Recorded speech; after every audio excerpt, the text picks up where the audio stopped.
जिन्हों सबसे पहले मैं अपना आभार प्रकट करना चाहता हूं कि इतना भव्य स्वागत आपने किया मेरा, और जितने भी यहाँ पर लोगों ने आकर के अपने भावनाओं को व्यक्त किया, उन्होंने बहुत सी अच्छी अच्छी बातें कही मेरे लिए। मैं अपने आप को इस लायक नहीं समझता हूं, लेकिन उन सबको मैं अपनी ओर से अनेक अनेक धन्यवाद देता हूं।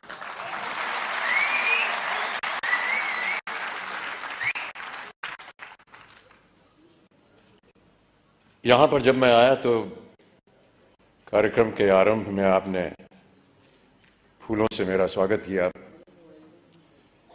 पुष्पों की माला पहनाई, और मैं ऐसा मानता हूं कि ये जो पुष्पों की माला आपने मेरे गले में डाली, उसे मैं एक वरमाला के तौर पर देखता हूं। और ये जो वरमाला आपने मुझे पहनाई है, इस नाते से मैं आपके परिवार का एक सदस्य हो गया हूं।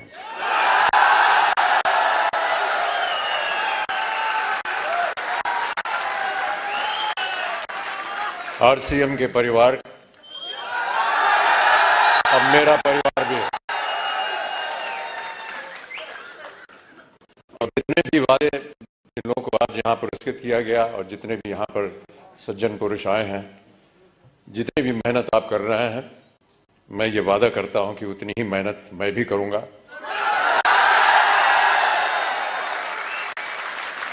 ताकि जितने भी मापदंड लगाए गए हैं, वो चाहे 2500 के हों, 1000 के हों, 2000 के हों, उन सब में मेरा योगदान रहेगा। और जब जब आप लोग चाहेंगे कि मैं उपस्थित हूं आपके सामने, मैं अवश्य यहां पर हाजिर हूं।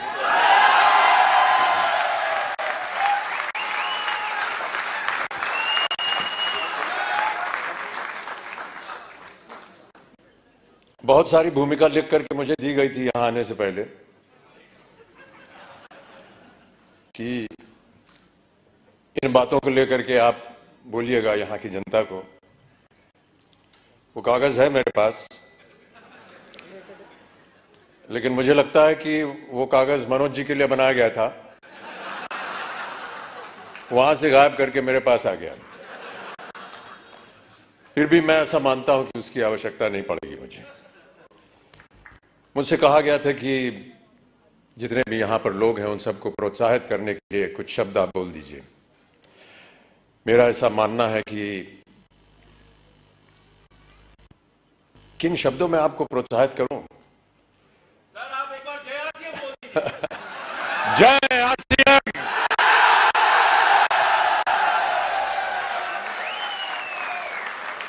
और मैं यही कहने वाला था कि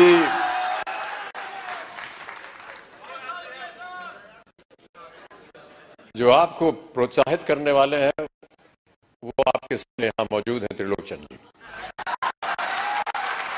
ये जीते जागते उदाहरण है इस कंपनी के, और जितने भी लोग इसके साथ संलग्न हैं। कितनी अच्छी अच्छी बातें बताई उन्होंने, संघर्ष की बात की, एक विजन की बात की। बहुत कम लोग ऐसे होते हैं विश्व में जो दूरदर्शी होते हैं, और मेरी नजर में जो लोग दूरदर्शी होते हैं, उनका सम्मान नहीं करना चाहिए, उन्हें ईश्वर जैसा मानना चाहिए। हम और आप तो शायद नहीं देख पाएंगे कि कल क्या होगा, लेकिन इनकी नजर में होता है, और वो देख पाते हैं कि आगे आने वाले दिन कैसे होने वाले हैं। तो इनको एक ईश्वर का दर्जा दिया जाता है। मैं ऐसा मानता हूं कि आप लोगों को एक ईश्वर की तरह त्रिलोचन जी आपके सामने मिले।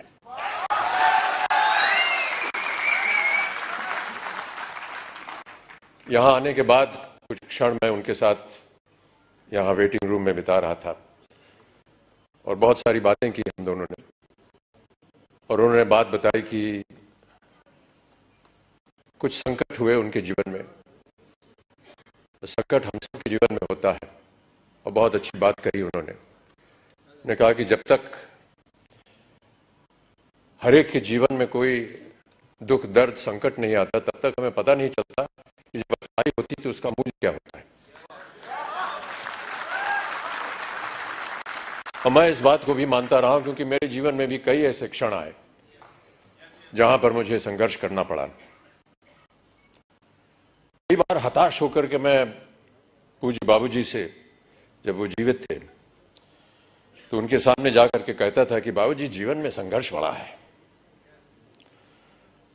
तो उन्होंने बहुत अच्छी बात बताई। उन्होंने कहा कि बेटा जब तक जीवन है तब तक संघर्ष है।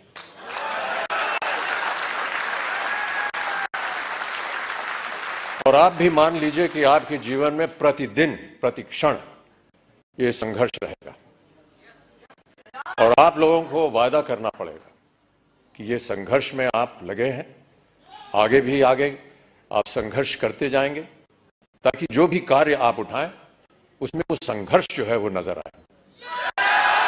जिस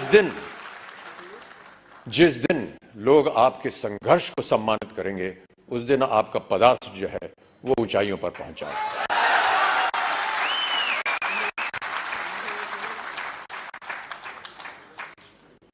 माता पिता का सम्मान करना हमारी संस्कृति रही है भारत में और हम सब हमेशा उनकी बातों को याद रखते हैं। कई बार बाबूजी से पूछता था कि मेहनत करने के लिए क्या करना चाहिए। उन्होंने कहा कि काम करना चाहिए और समय से काम करना चाहिए। एक संस्कृत का श्लोक उन्होंने मुझे बताया कि सूर्योदय चास्तमय चशाइनम जहाति लक्ष्मी रवि चक्रवर्तीनम। माने ये कि सूर्य उदय होने से लेकर के और अस्त होने तक जो इंसान सोता है वो चाहे चक्रवर्ती राजा भी क्यों ना हो, उसकी धनराशि जो है वो गायब हो जाती है। तो सूर्य उदय होने से पहले आपको उठना पड़ेगा और न्यूट्री चार्ज को आगे बढ़ाना पड़ेगा।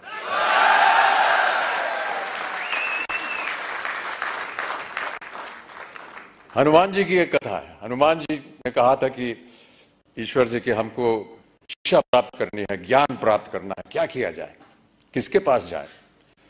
उनसे बताया गया कि आप सूर्य के पास जाइए। सूर्य देवता जो है वो ज्ञान का भंडार है, उनके पास आप जाएंगे तो वो आपको ज्ञान दे सकेंगे। तो हनुमान जी गए सूर्य देवता के पास। तो सूर्य देवता ने कहा भैया मैं तो चलायमान हूं, चलता रहता हूं, कैसे तुमको शिक्षा दूंगा मैं। तो हनुमान जी ने कहा कि आप ज्ञान मुझे देते जाइए और चलते रहिए, मैं आपके सामने उल्टा होकर के चलूंगा।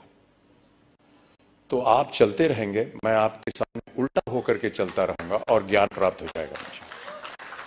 कहने का तात्पर्य यह है कि सूर्य के आगे आपको चलना पड़ेगा, तभी जाकर के आपको ज्ञान प्राप्त होगा, तभी आपका संघर्ष जो है वो सफल होगा। प्रोत्साहित करने के लिए एक कविता की कुछ पंक्तियां हैं। इससे पहले मधुशाला की एक पंक्ति पढ़ी गई थी, क्षमा चाहता हूं उसमें थोड़ी बहुत त्रुटियां थी। जो यहां सज्जन पुरुष आए थे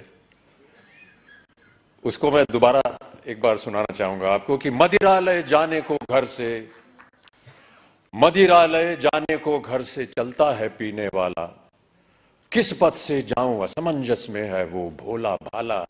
अलग अलग पथ बतलाते सब, पर मैं ये बतलाता हूं कि राह पकड़ तू एक चला जल, पा जाएगा मधुशाला।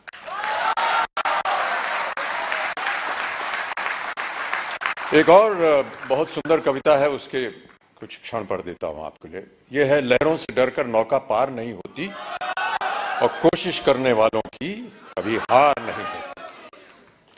नन्ही चींटी जब दाना लेकर चलती है, चढ़ती दीवारों पर 100 बार फिसलती है। मन का विश्वास रगों में साहस भरता है, चढ़कर गिरना गिरकर चढ़ना न अखरता है। आखिर उसकी मेहनत बेकार नहीं होती, कोशिश करने वालों की कभी हार नहीं होती। तो आपकी कोशिशें हमेशा बनी रहें। आपका सहयोग रहा है। जिनको भी आज पुरस्कार दिया गया है उनको मैं अपनी ओर से एक खास बधाई देता हूं और उम्मीद करता हूं कि इसी तरह हर कार्यक्रम में आपके साथ जब मैं आऊं तो और भी लोग पुरस्कार प्राप्त करने के लायक हों और मैं उनके साथ उन्हें पुरस्कार दे सकूं, उन्हें प्रोत्साहित कर सकूं। अंत में जाने से पहले बाबूजी की एक और कविता की कुछ पंक्तियां आपको सुनाना चाहूंगा। इस कविता का शीर्षक है अग्निपथ। अग्निपथ बाबूजी ने लिखी थी उस जमाने में जब भारत अपनी स्वतंत्रता के लिए लड़ाई लड़ रहा था अंग्रेजों के खिलाफ। तो भारत की जनता को प्रोत्साहित करने के लिए उन्होंने ये कविता लिखी थी। लेकिन मेरा ऐसा मानना है कि ये एक ऐसी कविता है जो हर क्षण, हर वर्ष, हर युग में उसका एक ही मायने निकलता है, प्रोत्साहित करती है जनता को। तो आपको भी मैं प्रोत्साहित करने के तौर पर अग्निपथ की कुछ पंक्तियां सुना देता हूं कि अग्निपथ अग्निपथ अग्निपथ, वृक्ष हो भले खड़े, हो बड़े हो घने, एक पत्र छाह भी मांग मत मांग मत मांग मत।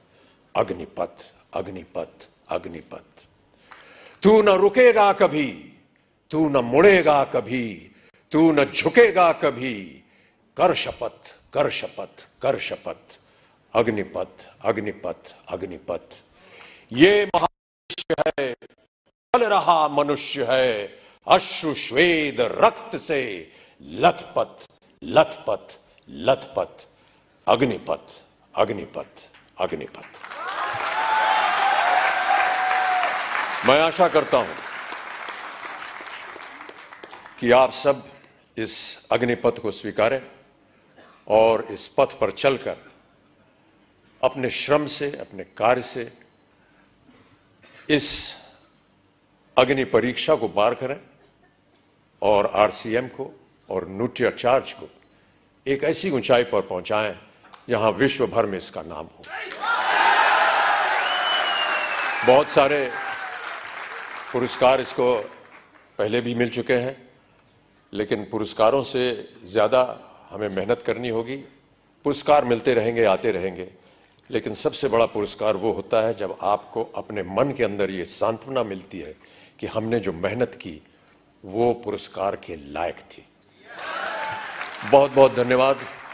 और जैसा कि मैंने कहा, अब मैं आपके परिवार का एक सदस्य हो गया हूं। कभी भी आप हमको बुलाएंगे तो मैं आपके सामने हाजिर होऊंगा और आपके साथ मिल करके न्यूट्रिचार्ज को आगे बढ़ाएंगे, आरसीएम को आगे बढ़ाएंगे। बहुत बहुत धन्यवाद।